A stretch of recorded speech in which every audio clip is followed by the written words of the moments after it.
Madam President, I rise today in opposition to Obamacare.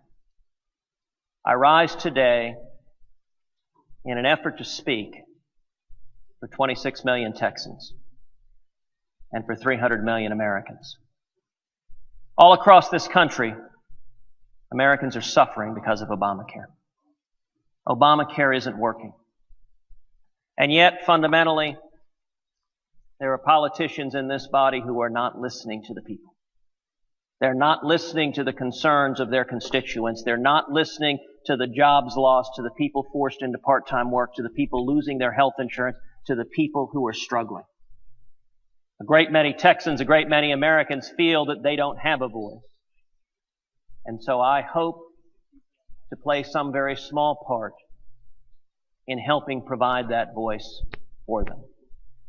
Madam President, I intend to speak in opposition to Obamacare. I intend to speak in support of defunding Obamacare until I am no longer able to stand. To do everything that I can to help Americans stand together and recognize this grand experiment 3.5 years ago is quite simply not working. I want to also say at the outset that I am particularly honored to be standing side by side with my friend and colleague, Senator Mike Lee from Utah. Senator Lee has shown visionary leadership in standing up and taking the mantle of leading the effort to defund Obamacare and to challenge this train wreck of a law. And Senator Lee has been repaid at times with vilification from official Washington. And I will tell you, Madam President, in my judgment, there is no senator in this body, Republican or Democrat, who is more principled, who is more dedicated, who is more fearless and willing to fight for the principles that make this nation great than is Senator Mike Lee.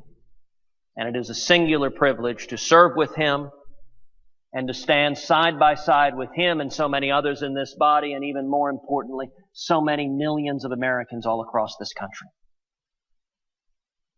There is a problem in Washington, and the problem is bigger than a continuing resolution. It's bigger than Obamacare. It's even bigger than the budget. The most fundamental problem, the frustration, is that the men and women in Washington aren't listening. You talk to the man and woman on the street, that's the message you hear over and over again. Why don't they listen to me? Why don't they hear what we have to say? They aren't listening to the millions of people, Democrats, Republicans, Independents, Libertarians across the spectrum who say our elected officials, they get to Washington and they stop listening to the people. We just had a 6-week recess during August, where a substantial percentage of members of Congress chose not to hold town halls during the 6 weeks we had to be back in our home states, not even to give the constituents a chance to say their views. Because it's very easy when those of us who are in elected office have been here for a long time to believe Washington knows better, to believe that all the solutions are found in Washington, D.C., and the rest of the country is better, as they say of small children, neither seen but not heard. We need millions of people to get an answer. Millions of people are asking for accountability, for responsibility, for truth from their elected officials, truth about how Obamacare is failing the men and women of America. It is time, Madam President, quite simply, to make D.C. listen. And Madam President, that is a point I intend to make over and over again, because it is fundamentally what we are trying to do. We are trying to gather the American people to make D.C. listen. The whole debate we're having here today is not over strategy. It's not about process. It's not about procedure. Now, if you read the papers, it looks like it is. If you read the papers, it's all sorts of confusing cloture on the motion to the what the to the which the, that anyone outside of Washington, D.C., immediately their eyes glaze over. Even a lot of people in Washington, D.C., their eyes glaze over. And this is also not about pollsters. It's not about pundits or consultants or those who are making money back and forth on the political process. They have always been with us, and Madam President, I am confident they will remain with us for all time. The problem is D.C. isn't listening. The problem is our elected leaders are not listening to their constituents. Everyone in America understands that Obamacare is destroying jobs, is driving up healthcare costs, is killing health benefits, is shattering the economy all across the country in all 50 states. It doesn't matter what state you go to. You can go to any state in the union. It doesn't matter if you're talking to Republicans or Democrats or independents or libertarians. Americans understand this thing isn't working, and yet Washington is pretending not to know. Washington is pretending to have no awareness. Instead, you have politicians that give speeches about how wonderful Obamacare is. And yet, at the same time, they go to the president and ask for an exemption from Obamacare for members of Congress. If Obamacare is so wonderful, why is it that its loudest advocates don't want to be subject to it? I'll confess, Madam President, that's a very difficult one to figure out. D.C. is using a rigged process to keep Obamacare funded, to keep this job-killing bill funded. And what they want to do fundamentally is ignore the men and women of America and keep up with business as usual. You know, people wonder, why does Congress have such low approval ratings? Madam President, I remember when all 100 of us, were in the historic Senate chamber for a bipartisan meeting, and multiple senators stood up and expressed frustration with the low approval ratings that Congress have. It varies sometimes 10, 12, 14%, but it's always abysmal. And some suggested the reason was that we're not legislating enough. We just need to pass some more laws, by golly, and the American people will be happier. You know, I have to admit, that doesn't comport with just about anything I've ever heard in the state of Texas. That doesn't comport with anything I've ever heard from constituents. I'm going to suggest the most fundamental reason why Congress remains in the low teens in approval rating. Because Congress is not listening to the American people. You know, every poll that's been done for years now, when you ask the American people, what is your top priority? The answer is consistently jobs in the economy. Over and over again, jobs in the economy. And again, that's national. That is in your state, my state. That is in all 50 states. Jobs in the economy is the answer you get. And it's also not partisan. You can ask Republicans, you can ask Democrats, you can ask independents. And they say, we need jobs, we need economic growth back. And yet I will tell you, Madam President, you and I have both served in this institution some 9 months, not very long. But in the time we have been here, we have spent virtually zero time even talking about jobs in the economy. Doesn't make the agenda. It apparently is not important enough for this body's time. We spent 6 weeks talking about guns, talking about taking away law-abiding citizens' Second Amendment rights. And we spend virtually no time talking about fundamental tax reform, about regulatory reform, about getting the economy going. And politicians wonder, why is it that Congress is held in such low esteem? Well, when Congress, and this is unfortunately a bipartisan issue on both sides, we need to do a better job of listening to the people. If the top priority of the American people is jobs in the economy, Madam President, I'm going to suggest to you the top priority of Congress should be jobs in the economy. You and I should be both scratching our heads trying to think of a time we weren't talking about jobs in the economy, because I tell you, we certainly haven't gotten it taken care of yet. The American people are frustrated because their elected officials don't listen. When we're home on the campaign trail, we say we listen. And yet something about this Senate floor, something about Washington, D.C., I don't know if it's the water, something in the air, the cherry blossoms, but people get here and they stop listening to the American people.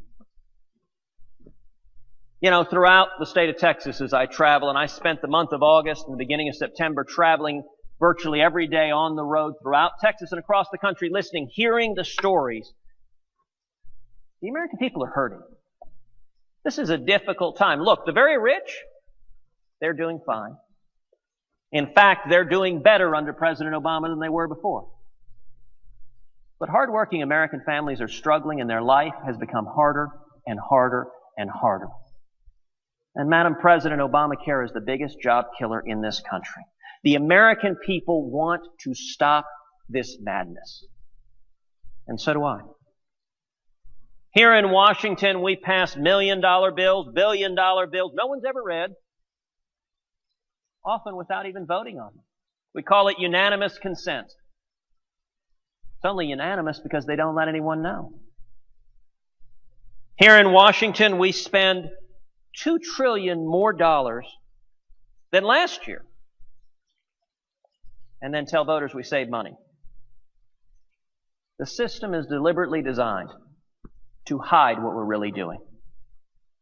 In this debate right now over Obamacare and the continuing resolution, voting to pass bills called procedure, as if it doesn't matter. We pretend it doesn't matter. It does matter. Our leaders right now demand approval for bills before they're amended. Everyone come to the floor, vote for the bill. Then we'll amend it to make it say the opposite of what it says right now. But you've already voted, so don't worry about it. We're told to agree to the bills without even knowing what the final product will be. And that is what's happening right now. Our leaders in both parties are asking us to support a bill, to cut off debate on a bill, without even knowing what's in it. It is, as the former Speaker of the House, Nancy Pelosi, once observed, quote, pass it to find out what's in it. That's how Washington does business. Let me tell you how this is likely to unfold. Senate Majority Leader Harry Reid has said he intends to offer an amendment to determine the future of our health care system. And based on the public press reports, and I would note you have to rely on the public press reports because this body doesn't know, but based on the public press reports, that amendment is going to fully fund Obamacare, is going to strip the language the House of Representatives passed to defund Obamacare to listen to the American people. The central vote that the Senate will take on this fight will not occur today, and it will not occur tomorrow. First vote we're going to take on this is a vote on what's called cloture on the motion to proceed. Very few people not on this floor have any idea what that means, and even I suspect a fair number of people on this floor are not quite sure what that means. That will simply be a vote whether to take up this bill and to begin debating this bill, and I expect that vote to pass overwhelmingly, if not unanimously. Everyone agrees we ought to take this up. We ought to start this conversation. The next vote we take will occur on Friday or Saturday. And it will be what is called cloture on the bill. Madam President, that is the vote that matters. Cloture on the bill, the vote Friday or Saturday, is the vote that matters. Why is that? Because that vote is subject to a 60-vote threshold. If Republicans vote with Democrats, then this body will cut off debate on the bill. Cloture is simply cutting off debate. It is saying we're not going to talk about it anymore. We are silencing the voices of the Senate. We are silencing the voice of the people, and we are cutting off debate. Now, why does that matter? Because once you invoke cloture, the rules of the Senate allow the majority leader to introduce the amendment to fund Obamacare and then to have it pass with just 51 votes. Not 60, 51. Now, Madam President, as you are well aware, there are more than 51 Democrats in this body. Post-cloture, after this body has voted to cut off debate, the Democrats can vote on a straight party line vote to fund Obamacare. And Madam President, I'm going to let you in on a dirty little secret. When that happens, every Republican, if we get to that point, will vote against it. And every Republican will then go home to his or her states and say, look, I voted against Obamacare. That's actually the preferred outcome. To have a vote, but yet to have the result be business as usual continues in Washington. You know, it's a little bit like the World Wrestling Federation. It's wrestling matches where it's all rigged. The outcome is predetermined. They know in advance who's going to win and lose, and it's all for show.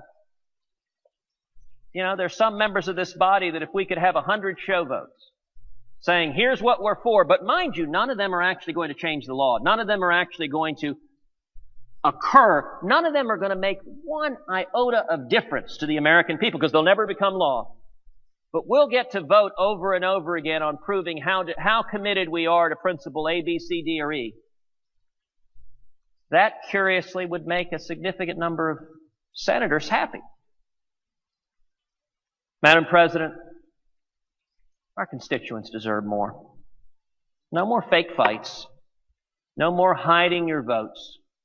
No more games. No more trying to fool the American people. We need to make D.C. listen.